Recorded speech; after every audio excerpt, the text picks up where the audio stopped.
হিসাববিজ্ঞান বা অ্যাকাউন্টিং এই নামটা শুনলেই কেমন যেন একটু কঠিন মনে হয়, তাই না? খালি সংখ্যা আর খাতা কলমের হিসাব। কিন্তু বিশ্বাস করুন, এর পেছনের গল্পটা কিন্তু বেশ মজার। চলুন আজ আমরা এসএসসি হিসাববিজ্ঞানের প্রথম অধ্যায় হিসাববিজ্ঞান পরিচিতির ভেতরটা একটু ঘুরে আসি। আচ্ছা, একটা ব্যাপার কি কখনো ভেবে দেখা হয়েছে?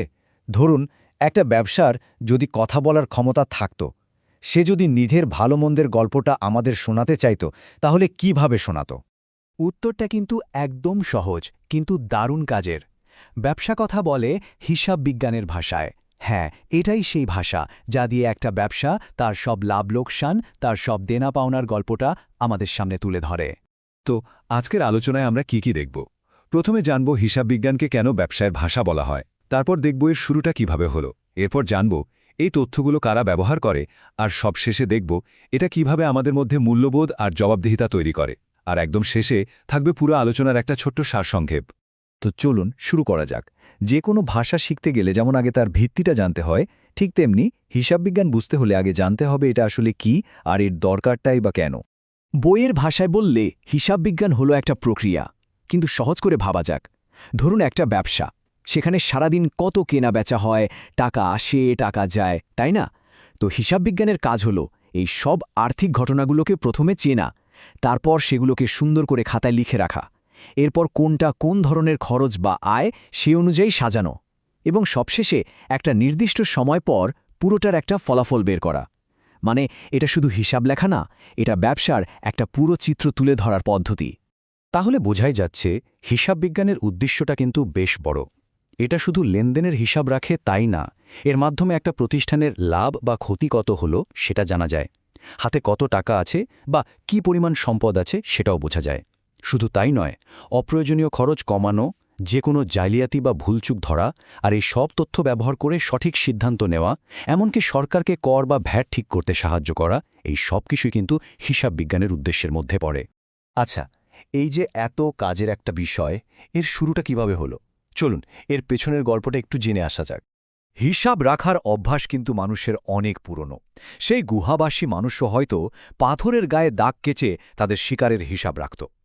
কিন্তু আজকের যে আধুনিক হিসাববিজ্ঞান, তার মোড় ঘুরে যায় একটা বিশেষ সময়।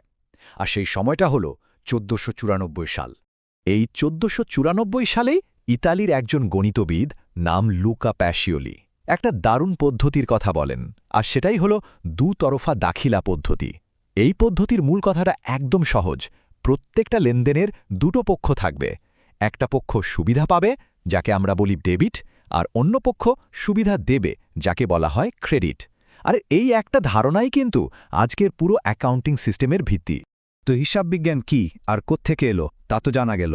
এখন প্রশ্ন হলো, এই যে এত কষ্ট করে হিসাব রাখা হয়, এই তথ্যগুলো আসলে কাদের কাজে লাগে? দেখুন, এই তথ্য ব্যবহারকারীদের আমরা মূলত দুইটা বড় দলে ভাগ করতে পারি। একদল হলো অভ্যন্তরীণ ব্যবহারকারী, মানে যারা প্রতিষ্ঠানের ভেতরেই আছেন, আর আরেক দল হলো বাহ্যিক ব্যবহারকারী, যারা প্রতিষ্ঠানের বাইরে, কিন্তু প্রতিষ্ঠানের তথ্য তাদেরও দরকার। অভ্যন্তরীণ ব্যবহারকারী কারা? যেমন ধরুন প্রতিষ্ঠানের মালিক, তার তো জানতেই হবে ব্যবসায় লাভ হচ্ছে না ক্ষতি হচ্ছে। ব্যবস্থাপক বা ম্যানেজারেরও এই তথ্য দরকার, কারণ এর ওপর ভিত্তি করেই তিনি ভবিষ্যতের পরিকল্পনা করবেন। এমনকি সাধারণ কর্মচারী বা কর্মকর্তারাও জানতে চান প্রতিষ্ঠান ঠিকঠাক চলছে কিনা, কারণ এর সাথে তাদের বেতন বা বোনাসের মতো বিষয়গুলো জড়িত। আর বাহ্যিক ব্যবহারকারী, এখানে আছেন ঋণ প্রদানকারীরা, মানে ব্যাংক বা কোনো আর্থিক প্রতিষ্ঠান। তারা দেখতে চায় প্রতিষ্ঠান ঋণ ফেরত দিতে পারবে কিনা। সরকারও একজন বড় ব্যবহারকারী, কর ঠিক করার জন্য তাদের এই হিসেব দরকার। যারা বাকিতে পণ্য সরবরাহ করে, মানে পাওনাদার, তারাও জানতে চায় তাদের টাকা সময় মতো পাবে কিনা। আর অবশ্যই যারা বিনিয়োগকারী, তারা তো এই হিসেব দেখেই সিদ্ধান্ত নেন টাকা লগ্নি করবেন কি করবেন না। কিন্তু হিসাববিজ্ঞানের প্রভাব কি শুধু ব্যবসা বা টাকা পয়সার মধ্যেই সীমাবদ্ধ? একদমই না। এর একটা সামাজিক দিকও আছে। এটা শুধু সংখ্যার হিসাব নয়, এর চেয়েও অনেক বড় কিছু। তাহলে প্রশ্নটা আসতেই পারে, হিসাববিজ্ঞান কি শুধুই অর্থের হিসাব নিকাশ? উত্তরটা হলো না। যখন একটা প্রতিষ্ঠানে সঠিকভাবে হিসাব রাখা হয়, তখন সেখানে স্বচ্ছতা তৈরি হয়। আর এই স্বচ্ছতা থেকেই জন্ম নেয় সততা আর দায়িত্ববোধ।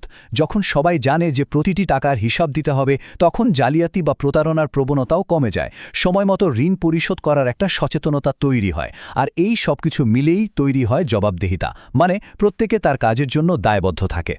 আর এই ছবিটা ঠিক সেই কথাটাই বলছে। একটা প্রতিষ্ঠানে সঠিক হিসাব রাখার অভ্যাস আসলে পুরো সমাজকেই প্রভাবিত করে। যখন সব জায়গায় স্বচ্ছতা আর জবাবদিহিতা থাকে, তখন একটা সুস্থ সমাজ গড়ে ওঠে। তো চলুন পুরো আলোচনাটা একবার খুব সংক্ষেপে ঝালিয়ে নেওয়া যাক। এই অধ্যায় থেকে আমাদের মূল জানার বিষয়গুলো কি কি ছিল? প্রথমত, হিসাব বিজ্ঞান হল ব্যবসায়ের ভাষা। এর প্রধান কাজ হল ব্যবসায়ের আর্থিক ফলাফল আর অবস্থাটা তুলে ধরা। আধুনিক হিসাব বিজ্ঞানের জনক বলা হয় ইতালির গণিতবিদ লুকা প্যাসিওলিকে। আর এই হিসাবের তথ্য ব্যবহার করে দুই ধরনের লোক, অভ্যন্তরীণ এবং বাহ্যিক।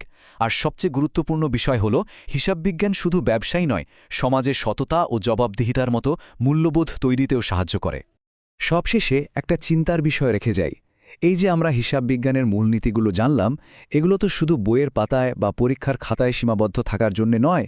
এই জ্ঞানকে কাজে লাগিয়ে কিভাবে আমাদের চারপাশের সবকিছুতে, হোক সেটা একটা ছোট ক্লাব কিংবা আমাদের নিজেদের ব্যক্তিগত জীবনে, আরও বেশি স্বচ্ছতা আর জবাবদিহিতা আনা যায়।